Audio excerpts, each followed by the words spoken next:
Grabe guys. Alas 4 pa lang pero yung traffic oh. Pang alas 6 na eh. Buti na lang kabisado natin yung mga pasikot-sikot dito sa Maynila. Kaya kahit saan siya magpasundo. Basic. So yun guys, malapit na tayo. Ayun oh, Ayala na yun sa kabila. Guys, papakita ko sa inyo yung mga hintayan ng mga masipag maghatid sundo dito sa Ayala. Kasi kapag naghintay ka sa labas ng building nila or sa likod or sa mga gilid-gilid, papaalisin ka ng marshal dito eh.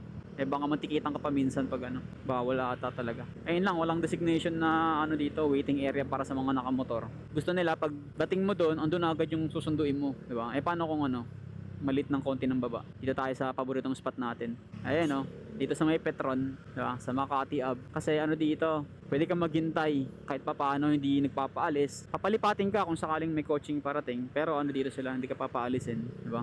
Makapaghintay ka dito ng matiwasay. Tayo ng spot na pwede paghintayan. Dito na lang tayo maghintay guys. Ayun may mga nakaparada rin dito eh. Hindi naman tayo magtatagal. Aalisin tayo agad. Diba? Safe tayo dito. Let's go. Ang hintayan ng mga masipag maghatid sundo. Petron, Makati Ave. Let's go. Tara guys, punta na tayo doon. Yan yung bossing ko. Ang ganda ng ngiti Hi bossing. Uy, first time ulit umuwing may araw pa. Kaya nga himala nga na maaga ka ngayon Ngayon na lang to. Unang beses at huling beses na lang ulit. Hi, how are you guys? Hi ka na guys. Ganito pala ang pakiramdam na umuwing may araw. Pinakita ko sa kanila yung yung tinatambay ng mga masipag maghatid sundo. Di ba kasi bawal dyan, papaalisin ka dyan? Oo. Tinuro mo sa kanila. Tinuro ko man. Kung meron sila ditong putik na to Bumangking for the man. bangking naman Grabe. Ayaw talaga ayaw talaga mag-commute. Hoy, hindi. Kaysa balikan mo ako mamaya. Sabi ko nga ayaw talaga mag-commute Pinaghintay pa ako dun sa Petron. Suglit lang naman. Ang usapan 4:30. Nagpasundo ka ng oras na 5. Uy, 4:50 pa lang. Kahit pa. Late ka pa din, boss. Sorry na. Kasi hindi pa umalis yung ko Kala mo masarap maghintay doon? Dapat sabihin ko sanang magkape ka muna dyan. Ang daming pagkain doon. Daming kumakain doon. Ako hindi ako makain. Ba't di ka kumakain? Di ba may masarap na kape yan doon? Kasi iniisip ko, mas magkakape to sa bahay ng Santon Plus Gold. Next, nasingit pa yun, boss. Ang galing ko, So yun na nga. Ito yung chismis. Nung internship ko pa. So nung internship ko, ganito yung scenario, sinasabay ako ni Pete. Tapos? Nung time na yun, may work siya. Anong oras ng pasok mo nun, mahal?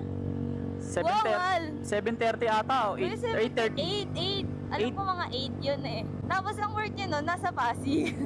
Malapit na lang sa bahay na.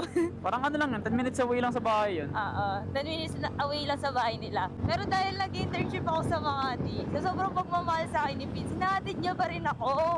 Uy, ikaw nag-offer nun ang internship ko alas 8 din. Pero dahil kailangan makapasok on time ni Pete, alas 6 pa lang, hinatid na niya ako. Alam niyo ba guys, nung hinatid ko siya ng internship siya, hindi na ako nakakapag-almusal talaga.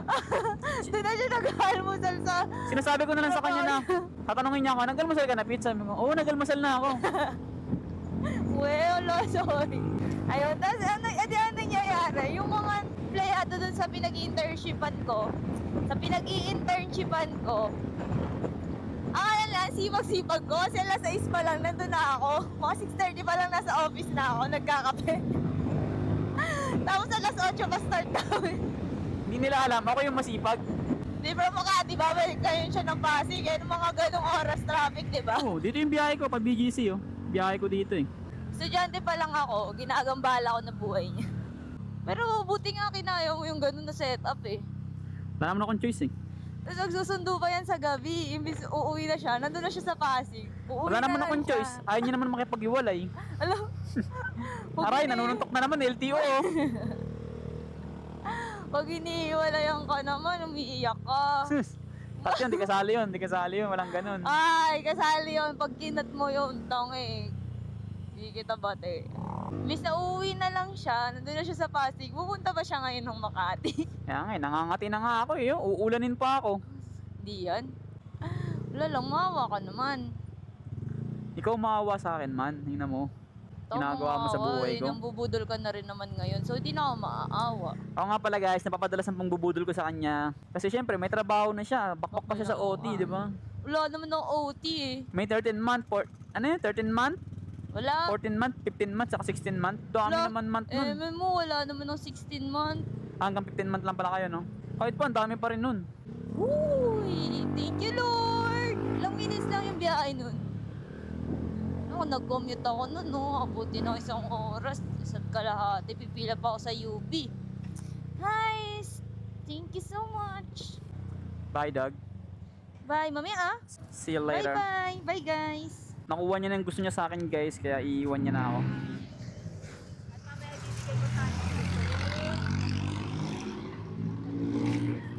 Okay lang? Bye. Bye, Dora. Banguhan mo ah.